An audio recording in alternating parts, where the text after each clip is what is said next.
dia a todos, a graça e a paz de Jesus. Prazer, um privilégio estar aqui e eu sou duplamente privilegiado, não apenas por estar aqui, mas por falar por último. Diz o ditado que quem ri por último ri melhor, né? Então eu já vou pegar tudo aí que todo mundo falou e vou me dar bem nessa jornada. Então, o nosso tema é comunicação metropolitana. E eu queria falar sobre o que penso a respeito da comunicação metropolitana. E falar que o tema comunicação metropolitana, ele possibilita inúmeros acessos e inúmeras portas de abordagem. E eu escolhi uma, eu resolvi falar sobre sermão. Eu vou falar sobre sermão. Mas não o sermão necessariamente essa peça dominical que um pastor apresenta no púlpito da sua igreja. Mas o sermão como uma fala para a cidade. É sobre isso que eu quero lhes falar. Eu não estou usando referenciais teóricos, estou usando a minha experiência. Alguém já disse que cultura é aquilo que sobra depois que você estudou bastante. Se você precisa ir aos livros, você não tem cultura, você tem livros. Mas depois que você passou pelos livros, aquilo que ficou em você é a sua cultura. Depois que você passou por uma cidade, depois que você encontrou-se com uma pessoa, depois que você teve uma vivência, o que sobra dentro de você é a sua cultura. Então eu queria falar da minha cultura, do que o que sobrou dentro de mim depois de mais de 30 anos falando e especialmente pregando sermões. Quer seja na mesa de um restaurante, quer seja numa conversa pastoral, quer seja no domingo no púlpito da minha comunidade, eu passo a vida fazendo sermões e comunicando e falando com as pessoas. Também queria, a título de introdução, dizer que aquele ditado que todo ponto de vista é a vista de um ponto. Então o meu ponto é São Paulo, é uma sociedade plural, que às vezes é pré-moderna, às vezes é moderna, às vezes é pós-moderna. É o ponto de vista pastoral, é o ponto de vista cristão.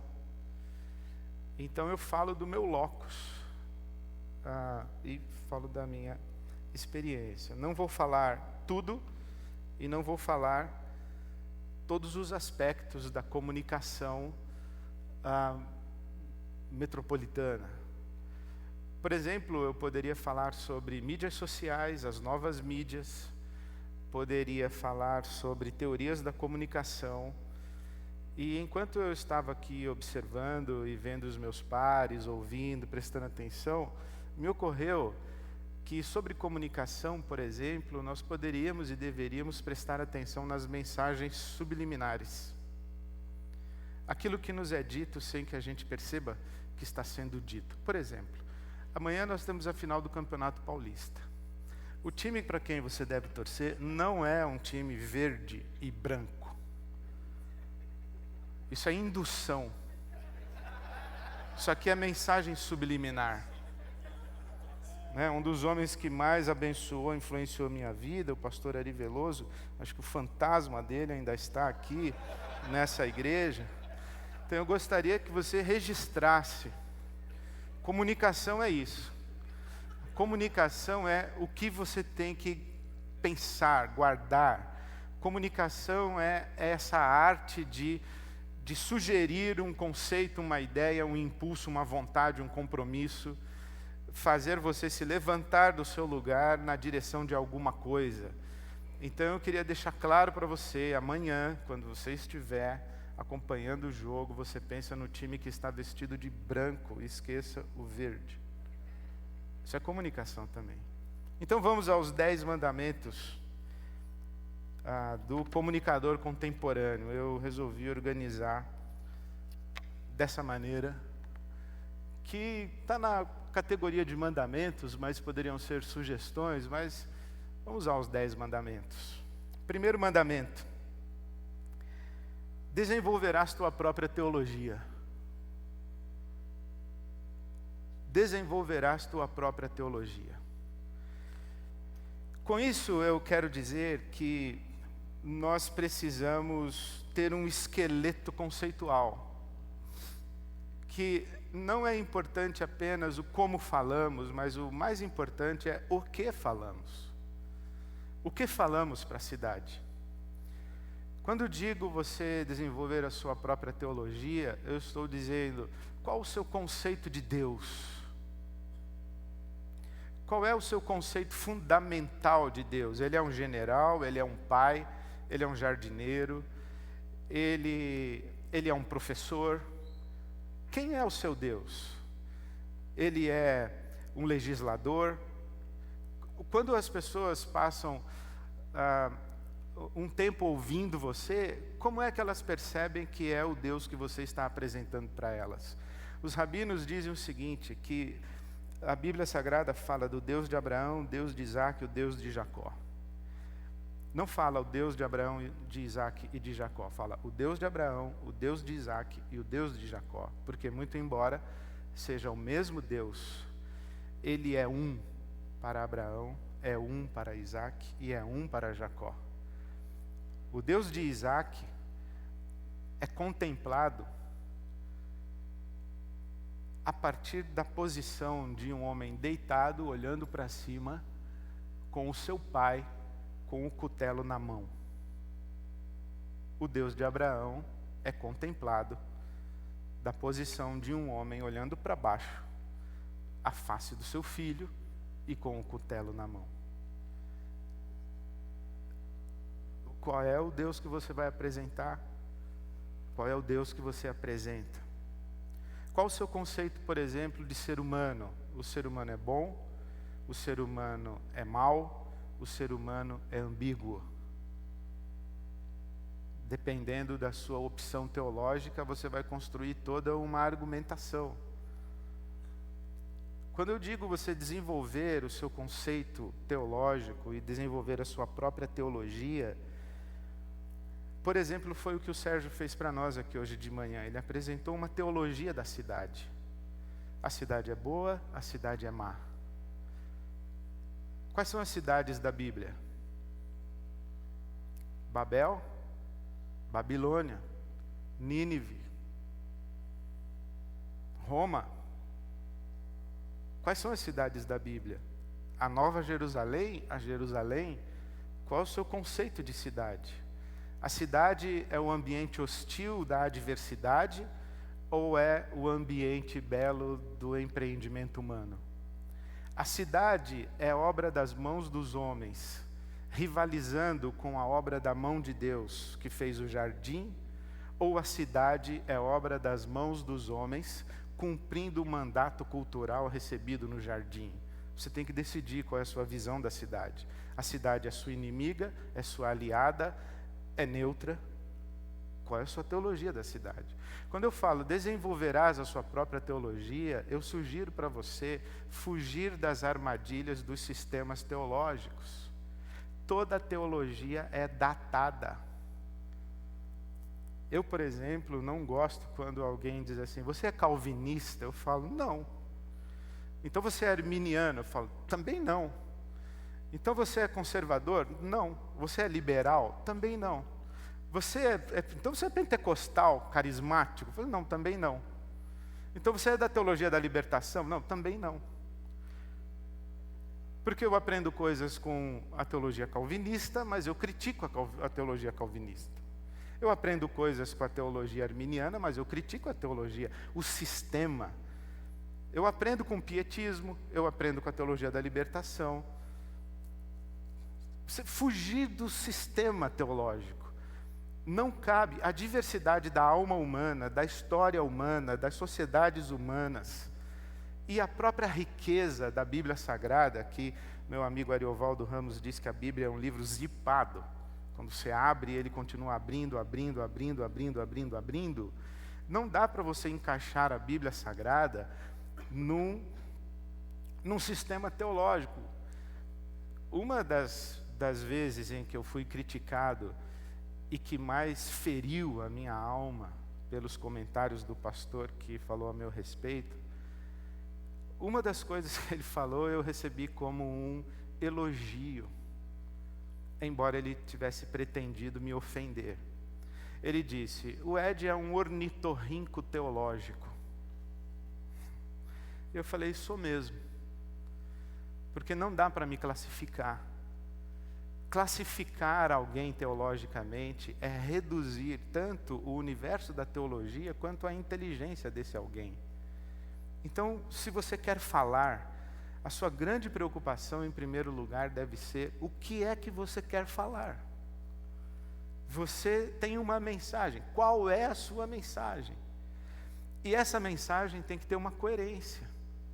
Essa coerência da sua teologia você vai encontrar a partir do que os teólogos ou os estudiosos chamam de chave hermenêutica.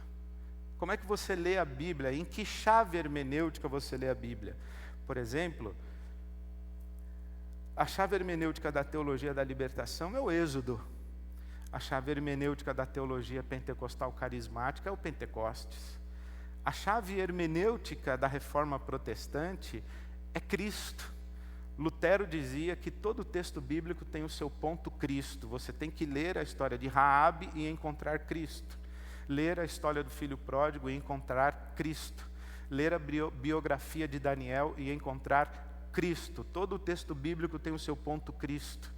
Já os teólogos latino-americanos, especialmente os teólogos da teologia da missão integral, consideram que o eixo hermenêutico da Bíblia Sagrada é a teologia do reino de Deus. É a partir da teologia do reino de Deus que a gente constrói uma visão como a que o Sérgio apresentou para a gente, em que a igreja não é um fim em si mesmo, ela é a comunidade do reino para a bênção do mundo ou para abençoar a cidade na perspectiva da missão. Então, quando eu digo, desenvolverás a tua própria teologia, é disso tudo que eu estou dizendo. Segundo mandamento, farás hermenêutica cultural.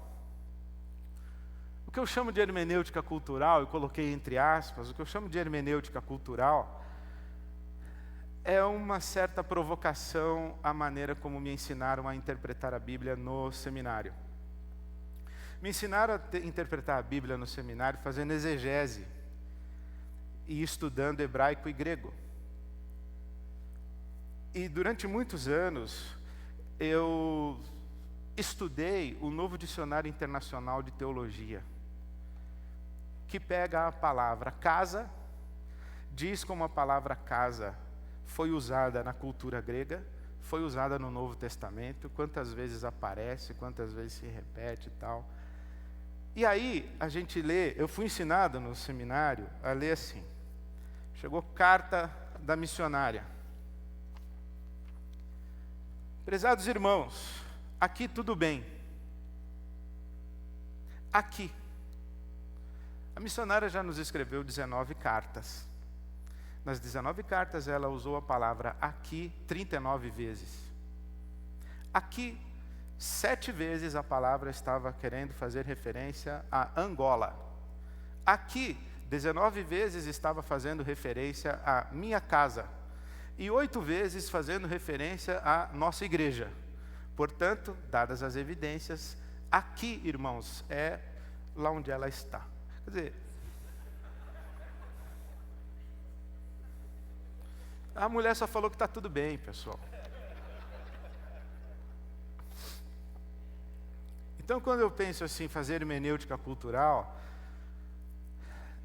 eu quero dizer tanto que, se você quer conhecer a Bíblia, estude cultura hebraica, estude cultura grega, estude cultura romana. Você não vai entender a Bíblia entendendo palavras. Você vai entender a Bíblia entendendo a cultura onde ela foi revelada, ou as culturas de onde ela brotou. Da mesma forma que você tem que fazer hermenêutica cultural, você tem que fazer hermenêutica do ano 2015, você tem que fazer hermenêutica da cidade de São Paulo, você tem que fazer hermenêutica da cidade de Porto Alegre, da cidade de João Pessoa, da cidade de Salvador, do Rio de Janeiro. Se você viaja o mundo, você percebe que as cidades têm um ethos. Uma coisa é Nova York, outra coisa é Boston, outra coisa é Paris, outra coisa é Tóquio. As cidades têm um ethos. Os nossos irmãos pentecostais, eles dizem que são demônios territoriais. Mas se você estuda um pouquinho, você aprende que isso é ethos. A cidade de São Paulo é movida a dinheiro, a cidade do Rio de Janeiro não é movida a dinheiro. Nem a cidade de Salvador. Nem a cidade de Curitiba, ou cidade de Curitiba é movida a quê? Então a gente tem que fazer hermenêutica cultural. Se a gente não faz hermenêutica cultural, a gente não consegue entender nem a mensagem, nem o receptor da mensagem. A gente não entende o mundo que a gente está vivendo. A gente tem que fazer hermenêutica cultural no sentido de espírito de época. Como eu disse no início, São Paulo tem pessoas que você conversa, essas pessoas são pré-modernas. Elas acham que Deus resolve e controla tudo. Outro dia eu estava assistindo, não sei se era GNT, que canal que era, um programa de Masterchef. E a mulher fez um bolo horroroso e disse assim: mas o Senhor está no controle de todas as coisas. E se eu tiver que ficar para a próxima fase, o Senhor vai. Eu pensei comigo, falei, vai aprender a fazer bolo, minha senhora. E não é que ela ficou para a próxima fase. 3. Abandonarás os comentários e dicionários bíblicos, teológicos e exegéticos. Comentário bíblico, teológico e exegético está para um pensador e para um comunicador do Evangelho, assim como a rodinha da bicicleta está para quem quer andar de bicicleta. Comentário bíblico, teológico, exegético fala o quê? Mas fala um o quê que você não está perguntando, é impressionante. Eu não sei se você tem o hábito, eu passei a vida toda lendo comentário bíblico, teológico e exegético. A única pergunta que eu fazia para o texto era um que o cara não tocava no assunto no comentário. A minha maior dúvida a respeito do texto era uma coisa que o cara não explicava. E pior, às vezes tinha textos bíblicos que o cara comentava o versículo 11, aí pulava para o 14, mas eu ia pregar no 12 e no 13. Não dá certo isso. O comentário bíblico teológico, exegético, ele é assim, a sua cozinha. Ele tem panela suja para tudo que é lado, ele tem farelo em cima da mesa, ele tem colher que caiu no chão e você jogou no canto da pia para lavar depois e não vai usar mais. E você não serve a refeição levando o pessoal para a cozinha. Você serve na sala de jantar. O comentário bíblico exegético fica na cozinha. Do grego homoioses. Você tem que ter estudado isso lá, mas não traga para cá. Porque as pessoas, elas não querem as informações técnicas. Elas querem alguma coisa que fale com elas. É mais ou menos se a gente falasse assim, bom, e daí? Você lê um comentário bíblico, teológico, exegético, e depois você fala assim, e daí? Bom, e daí que você está a pé, companheiro, agora é a sua vez de construir o que você vai falar. Porque você já leu aqui. Agora, você não vai pegar isso aqui e levar para lá. Você sabe que a nossa tarefa como pregadores e como mestres espirituais não é ensinar a Bíblia. Deus não chamou você para ensinar a Bíblia. A nossa tarefa é ensinar a viver como Cristo viveu. E nós usamos a Bíblia para fazer isso. Nós não somos mestres de Bíblia. Nós somos mestres de vida. Nós usamos a Bíblia, mas nós não estamos aqui para ensinar a Bíblia.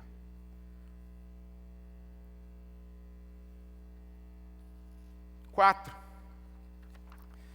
Estudarás interdisciplinarmente. Por exemplo, tem pregador que só lê livro de teologia e teologia ruim. Estudar lendo teologia publicada pelas editoras evangélicas, você vai se tornar um idiota se você só lê editora evangélica. Sua cabeça vai atrofiar. Principalmente se você ficar lendo livrinho devocional. Você vai emburrecer. Você vai emburrecer. Leia os clássicos. Leia os filósofos. Estude antropologia, estude sociologia, estude psicologia. Se você quer falar com a cidade, você não sabe o que pensa Freud, você só cita Freud. Uma coisa é você citar uma frase do Freud, a outra coisa é você entender a cabeça do Freud.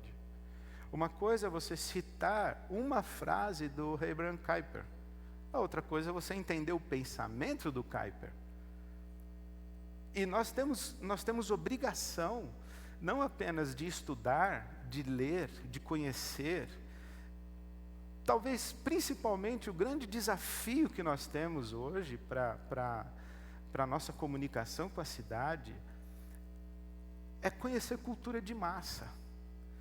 Por exemplo, eu considero obrigatório que toda pessoa que quer levar uma mensagem para a cidade assista todos os vídeos do Porta dos Fundos. Você não pode pretender falar com a cidade se você não assiste Porta dos Fundos. Um dos últimos que eu vi é o Gregório do Vivier, tomou um pau numa luta de MMA, e o repórter pergunta para ele, o que aconteceu? Por que você perdeu? Jesus, faltou Jesus, não veio hoje. Fiquei tomando cotovelada, encostado na grade, mas parece que Jesus hoje veio abençoar o meu oponente. E o que faltou? Faltou Deus, faltou mais Deus. Ele não estava afim de mim, eu devo ter feito alguma coisa ruim essa semana e Deus não me favoreceu nessa luta. E o que você pretende? Procurar uma outra divindade. Para a próxima luta eu vou tentar uma outra divindade. Um dos geniais do Porta dos Fundos é quando a Receita Federal chega numa padaria e diz assim, o senhor está sonegando impostos. Eu não estou sonegando porque aqui eu não vendo nada.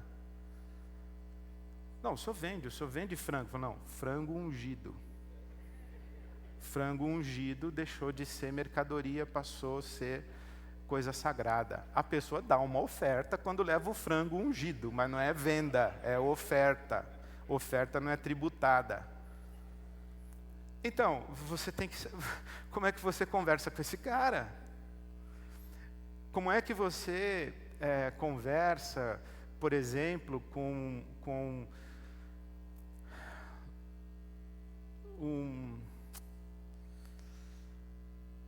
um Comte Sponville, por exemplo, que escreveu um livro, A Espiritualidade do Ateísmo. E aí você vai vendo o cara dizendo, eu sou ateu, mas eu tenho uma espiritualidade. E o meu argumento é esse. Eu não sei quantos de vocês se lembram do Divaldo Franco em um programa na Rede Bandeirantes chamado Terceira Visão. Era domingo à noite. Eu estava no início do meu ministério, em Jundiaí. Eu tinha 20 e poucos anos de idade. E eu chegava do culto na minha igreja, domingo à noite, ia para casa, ligava a televisão e ficava assistindo Divaldo Franco falando sobre a doutrina espírita. Até o dia em que eu cheguei à conclusão de que se eu tivesse num debate público com Divaldo Franco, eu ia tomar um pau, porque eu não tinha resposta para as coisas que ele estava falando. E eu falei, eu preciso estudar isso. Eu preciso de parar de ler Charles Swindoll, parar de ler John Stott e começar a ler esses caras. Eu preciso estudar isso. Eu não estou dizendo que Charles Swindoll e John Stott não são úteis. Eu estou dizendo que é pouco, é muito pouco. A gente tem que estudar interdisciplinarmente. O mundo é complexo demais para que apenas uma ciência dê conta da realidade. Por isso nós falamos ciências. Né? A complexidade exige vários olhares. Por exemplo, o que teologia tem a ver com economia? O que a teologia tem a ver com a política? O Desmond Tutu disse, não há nada mais político do que dizer que religião não tem nada a ver com política. O Desmond Tutu disse, quando os americanos chegaram na África, eles tinham God e nós tínhamos gold. Aí eles nos ensinaram a orar e nós fechamos os olhos. E quando nós abrimos os olhos, nós tínhamos God e eles tinham gold. Quinto, por exemplo, você já leu algum artigo sobre física quântica? Física quântica tem a ver com consciência, tem a ver com dimensões de mundo, dimensões de realidade, construção de futuro, imprevisibilidade, teoria da aleatoriedade. Ou você fica só com a soberania de Deus,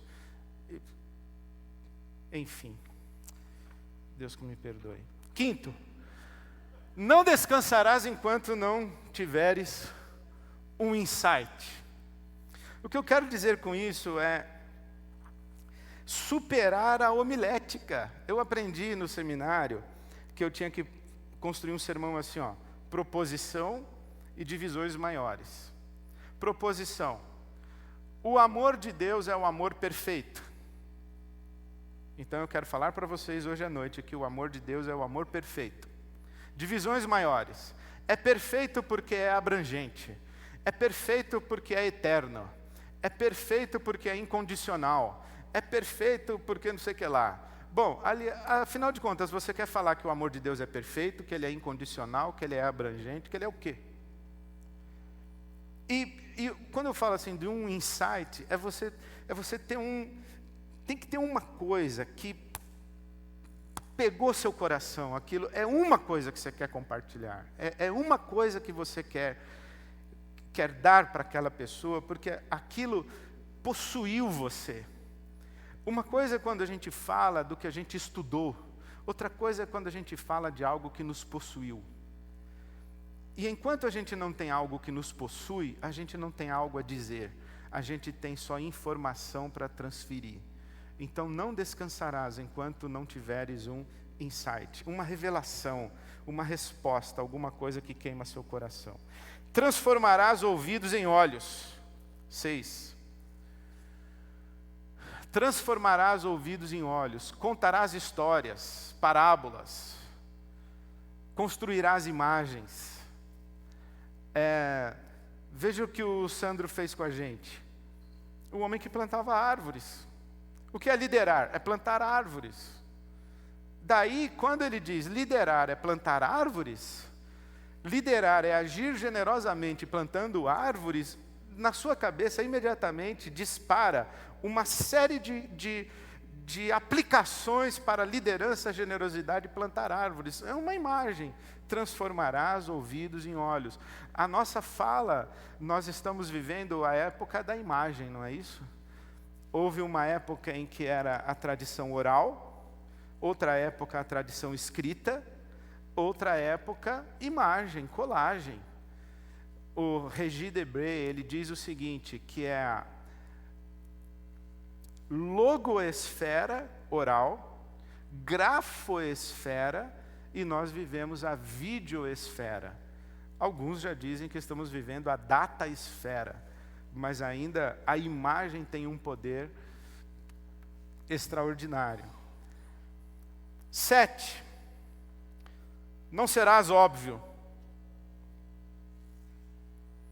não serás óbvio. Você tem que sair da zona de conforto, você tem que desestabilizar a pessoa, você tem que surpreender a pessoa, você não pode falar o que ela espera que você vai falar, você não pode abordar do jeito que ela espera que você vá abordar.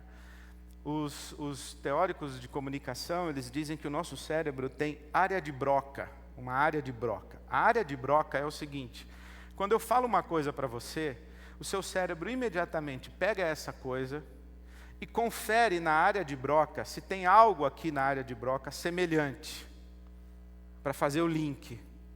Se linkou, ele joga essa coisa que você falou na área de Broca e esquece, cai num vazio. Mas quando você fala alguma coisa que ele não consegue fazer o link, ele presta atenção. Então, por exemplo, hoje eu quero falar que Jesus amava todas as pessoas. Área de Broca. Irmãos, hoje eu quero lhes falar que Jesus não gostava de um montão de gente. Você não é obrigado a gostar de todo mundo. Tinha pessoas que Jesus detestava. Ops. Quem está de cabeça baixa, levanta. Está completamente fora da área de Broca. E mais do que isso, eu acho que a gente tem que surpreender, não apenas com conteúdo, com a abordagem. É fazer a pergunta sobre isso aqui, o que não está óbvio? O que é a visão além da visibilidade? O que não está claro aqui? Ou, talvez o oposto, o que é que está tão óbvio que ninguém percebe, de tão óbvio que está? E também você surpreender na postura.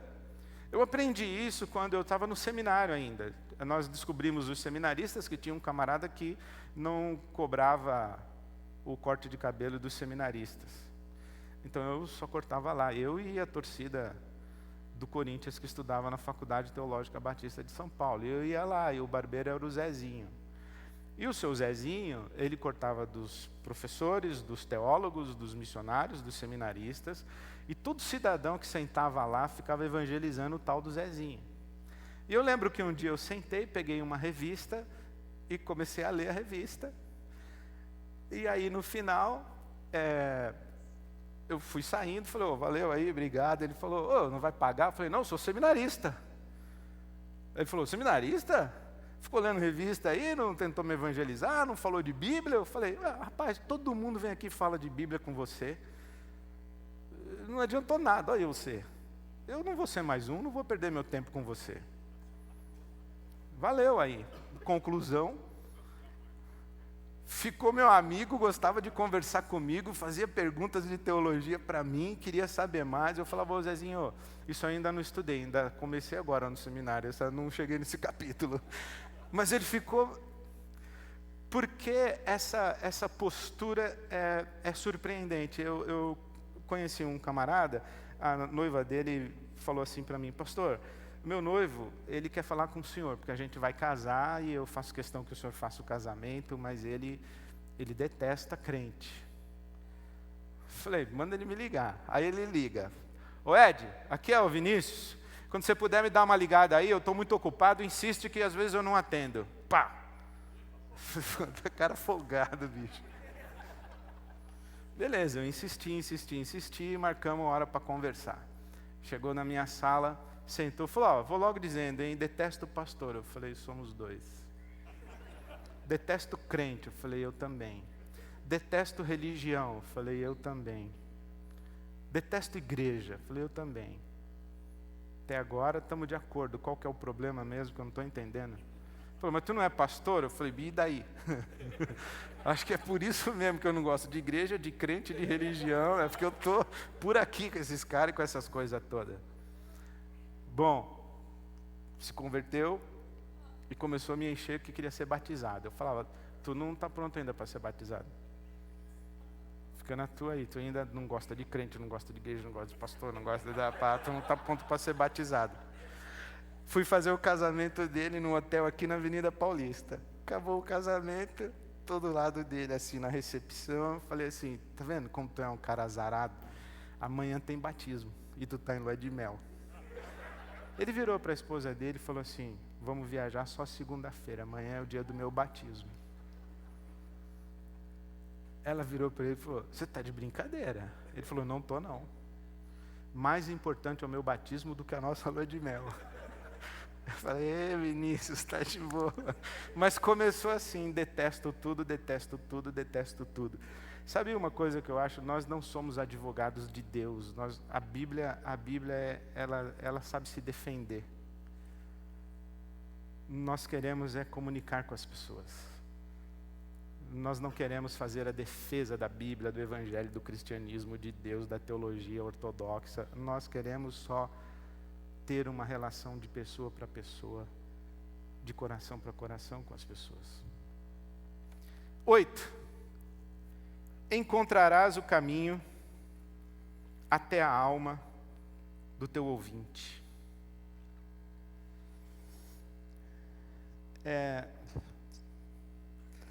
Com isso, eu quero dizer assim, há uma diferença de você falar para a cabeça e de você falar para o coração. Você tem que falar aqui. Por isso é que falar é mais do que traduzir ou transmitir informação. Você tem que chegar na alma dele. Onde está doendo? Qual é a verdade verdadeira? Aonde que realmente isso aqui incomoda? Eu quero falar sobre oração. Bom, mas o que sobre oração? Assim, falar sobre oração, onde que isso lá dentro da alma do meu ouvinte dói? Eu tenho que chegar lá, nesse lugar aí, entende isso? Eu tenho que saber realmente qual é a pergunta que está sendo feita. Qual é a pergunta que está sendo feita? Aonde que a gente fala verdade?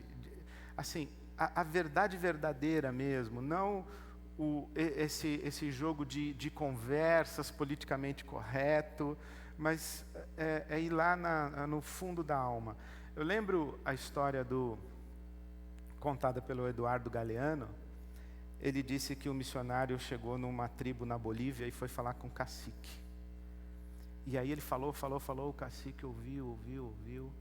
Quando o missionário acabou de falar, o cacique falou assim, você coça, e coça bem, mas onde você coça, não coça.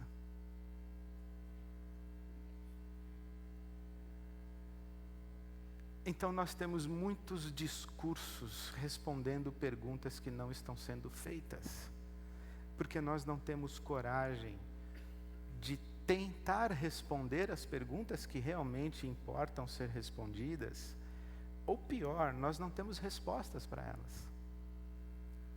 Quer um exemplo? Café filosófico, TV Cultura, domingo à noite, depois de culto. Eu acho que eu tenho uma síndrome depois de culto domingo à noite.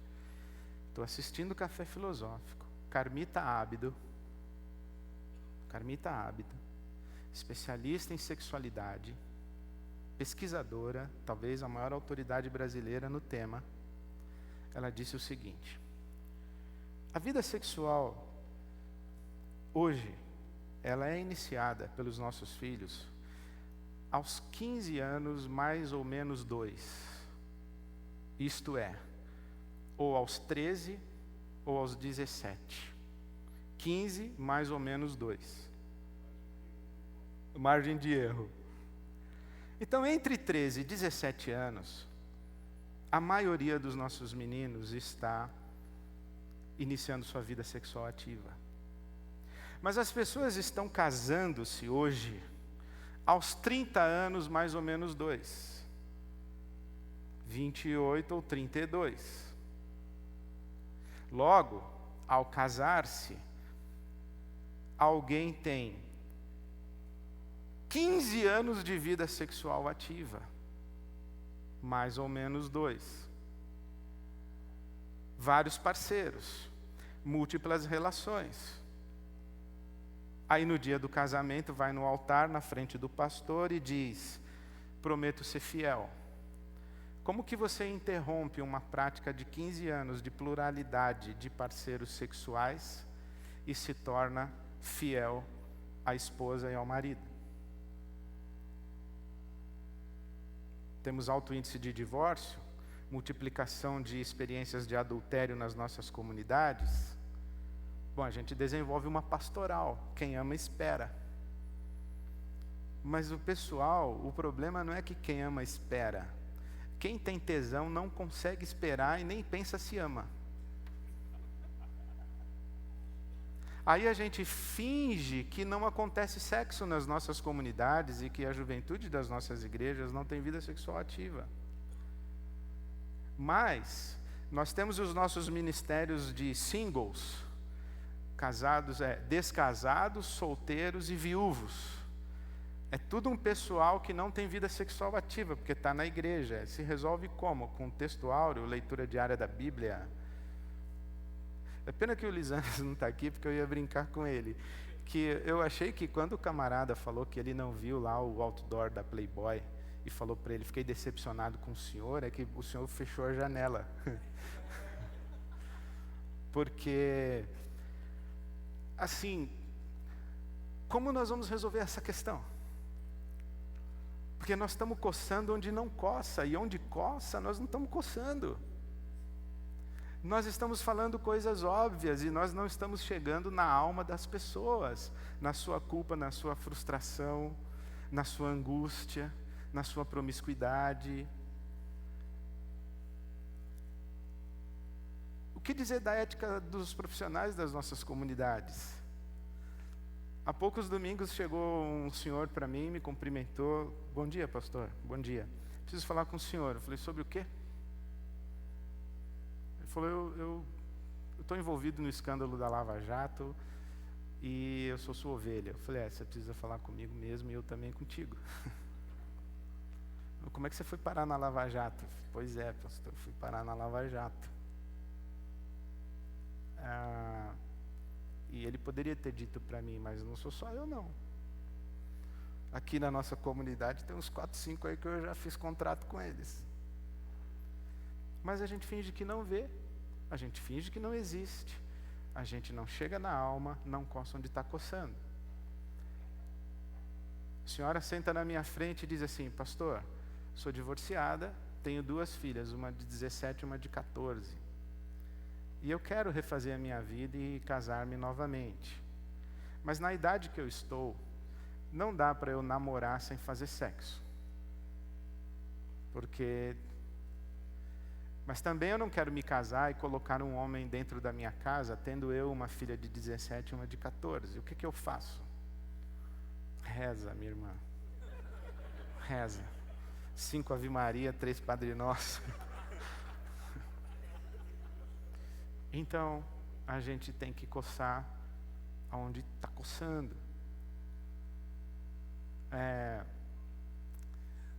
Como pode que nós nos tornamos para a nossa sociedade homofóbicos? Se alguém deveria saber o que é ser perseguido como minoria, somos nós os cristãos. A questão não é mais ficar discutindo se ser homossexual é pecado ou não é pecado. A questão é dar algumas respostas para pessoas, como por exemplo um rapaz que sentou-se na minha frente e disse assim, pastor, antes de eu me conhecer como gente, eu já era homossexual. Eu nasci assim. Eu não escolhi ser assim. Se eu tivesse que escolher, eu não escolheria ser assim. Eu só sofro sendo assim. Eu sofri a vida inteira sendo assim. Mas com 4 anos de idade, a minha mãe disse que fomos viajar e meu pai deu uma boneca para minha irmã e eu fiz um escândalo na loja até que o meu pai comprasse uma boneca para mim. E eu tinha 4 anos de idade. Eu não sabia o que era pecado, eu não sabia o que era Bíblia, eu não sabia o que era Romanos capítulo 1. Eu gostava de pessoas do sexo masculino e hoje eu vivo com um homem. Eu já fiz jejum, vigília, culto de descarrego, já fui em terapia de grupo, já fiz tudo que o senhor puder imaginar, eu já fiz. e agora eu vivo com um homem, e nós somos frequentadores da sua igreja. Eu quero saber se nós somos bem-vindos. Desde que você não queira fazer a inscrição para o retiro de casais, tudo bem. A questão é o que a gente responde para esse pessoal. Porque antigamente os mundanos estavam lá fora. Hoje os mundanos são os nossos filhos. Os nossos filhos, eles escondem maconha no banheiro da igreja, eles traficam cocaína no estacionamento da igreja, eles são os gays, eles são os promíscuos. São os nossos filhos. Mas o que nós temos a dizer sobre isso? É que é pecado? Bom, diga uma novidade. Como é que a gente vai... Nós queremos realmente falar com a cidade? Nós queremos realmente falar com a cidade? Ou nós queremos repetir o nosso discurso?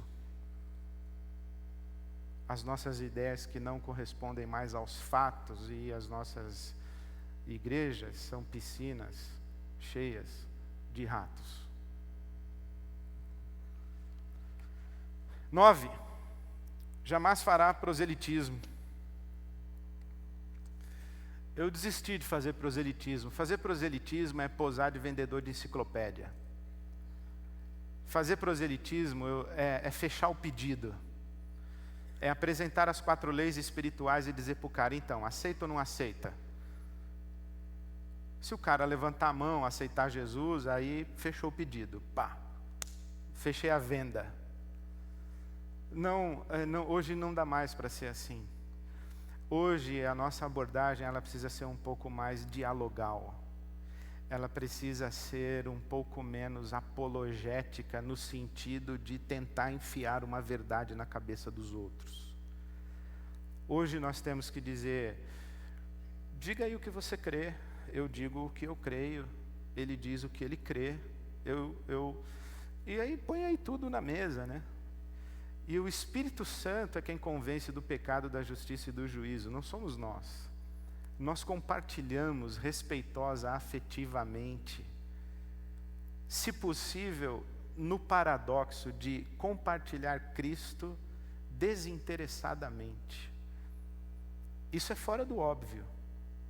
Você falar de Cristo sem o interesse que o cara se converta. Porque ele está esperando que você quer que ele feche a venda e vá para a sua igreja. Mas você não está esperando isso, você só está falando de Cristo. Eu aprendi com Osmar Ludovico que ele conhece uma senhorinha de oração e diz que ela ora pelas pessoas e depois que ela termina de orar, ela fala, agora é contigo, Jeová. Eu acho que a gente tem que fazer isso, a gente conversa com as pessoas e depois que a pessoa levanta e vai embora, a gente fala, agora é contigo, hein, Jeová.